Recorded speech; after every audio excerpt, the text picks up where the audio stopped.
Good morning. मी आज बनवले होते गुलाबजामुन आणि हे माझ्या मुलग्याचे खूपच फेवरेट आहेत बरं का.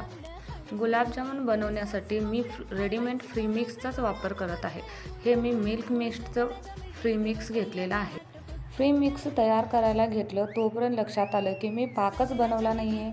तर मग पहिला पाक बनवायला घेतले. मी एका पातेल्यामध्ये 2 ग्लास पाणी आणि त्याच्यामध्ये 4 चमचे साखर घातलेली होती. त्याच्यामध्ये 2 वेलदोड्याचं कूट करून टाकला. स्मेल येते. मिक्स पावडरमध्ये पाण्याऐवजी दूध घातलं ना तर खूपच सॉफ्ट बनतं आणि चवीलासुद्धा हा डो अगदी सॉफ्ट बनवून घ्यायचा. त्याला मी थोडंसं तूपसुद्धा लावलेलं होतं. तूप लावून घेऊन ते छान छोटे छोटे गोळे तयार करून घेतलेले आहे आणि ते तापलेल्या तेलामध्ये घालून छान असं ब्राऊन कलर होईपर्यंत त्याला फ्राय करून घेतलेलं आहे. गुलाबजामुन फ्राय करून झाल्यानंतर ते डायरेक्ट पाकामध्ये घालायचे नसतात. तयार केलेले गुलाबजामुन गार करून त्याच्यामध्ये मी पाक घातलेला आहे. म्हणजे छान असे गुलाबजामुन तयार आहेत.